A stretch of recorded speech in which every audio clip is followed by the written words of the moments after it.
everyone, today I wanted to talk about students and their perspectives when it comes to teachers. They don't think some of the teachers understand their struggles when it comes to learning or understand their struggles as a student. So I'm just going to talk hit on a few of those topics. One of them is the students don't think that the teachers fully understand that the students has a life outside of school. It cannot be only about homework when you get home, because they have students are people too, right? Just because they're young doesn't mean they don't have commitments. That doesn't mean they don't have relationships and obligations of things they need to do. And so asking a student to deal with all the homework or only think about academic things when they're home, that is unrealistic, especially in the world we live in today. Poor performance cannot be due to many reasons. I can't even talk today. Poor performance can be due to many reasons. Sorry, I was reading my notes as well. It's easy for teachers to think that a student's lazy, this is why they're performing. They're not doing their homework, they're not studying enough.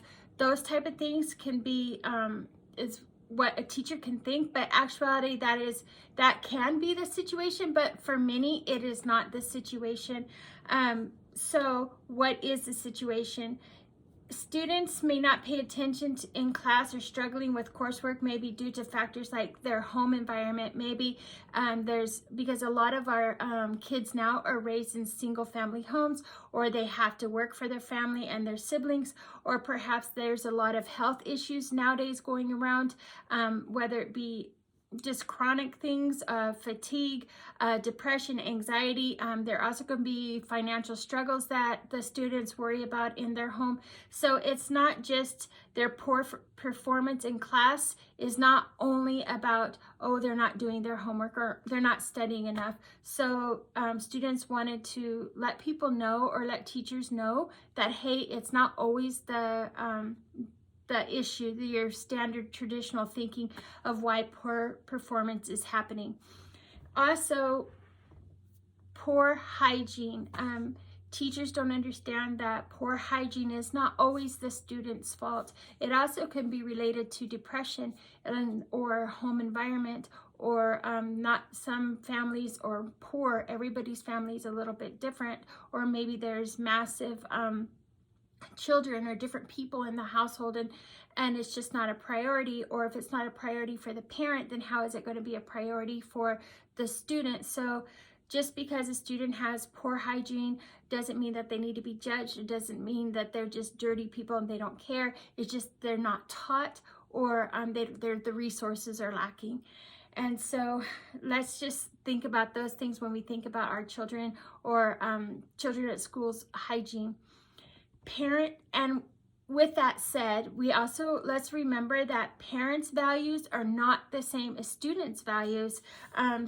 Like a student's poor disciplinary behavior or non-committed to school behavior toward education is not necessarily the student's fault. That's why they're not committed. A lot of times it's because the parents aren't committed either. It's like, yeah, go to school, let school raise you, let school discipline you, let school teach you, when actuality it starts at home, right? But some parents, they are not holding their own responsibility, and so it's not always the school to deal with that with our children. So it starts with home. So if it's not a priority, again, with the parent, then it won't be a priority with student values. And I remember, like, my mom, she would tell us when we got home, okay, homework.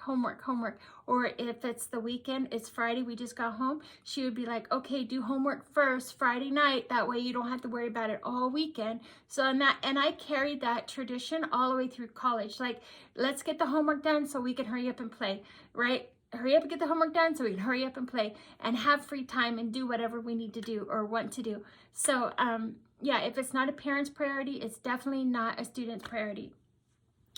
And they take other classes too. So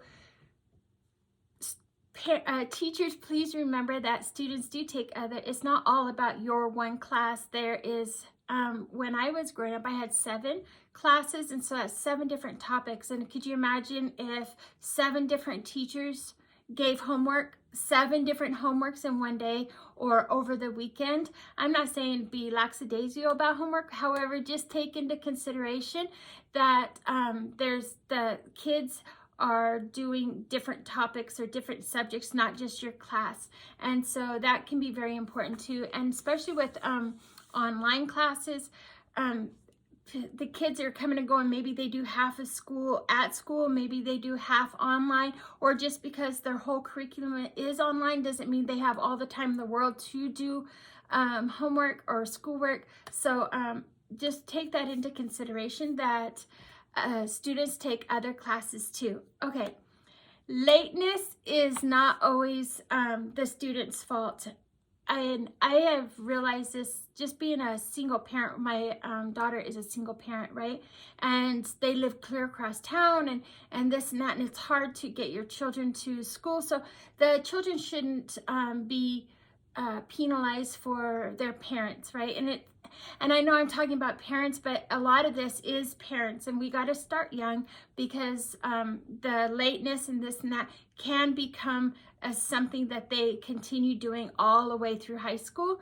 And so we got to teach our children that, yes, school is important. Yes, it's important to be on time, not only on time to school, but other things that we do in life. It's really good to be on time. And I didn't say if you're 5 minutes early, you're late. I'm not saying that, but just at least be on time, right? So also what students are also telling us about or bringing to light is that everybody's learning ability is different. Some people do well with lectures. Some students do well in groups. Others do well working by themselves. So more hands-on. I know that my brother, he was not a classroom type person, right? He could do a trade school really well and really succeeded at that. I'm a little bit hands-on and I'm a little bit lecture, right? And so, but I succeed in online classes. So if we as adults have different ways of learning, you got to remember, so does our children have different ways of learning. It's not always your traditional sit down, listen, take notes and learn. No. So anyways, I just wanted to bring this to you because I know it's been a topic of concern. So I want to bring it to you. This is definitely a life account in growing pains. And thank you so much for watching our video, and I will see you on the next video.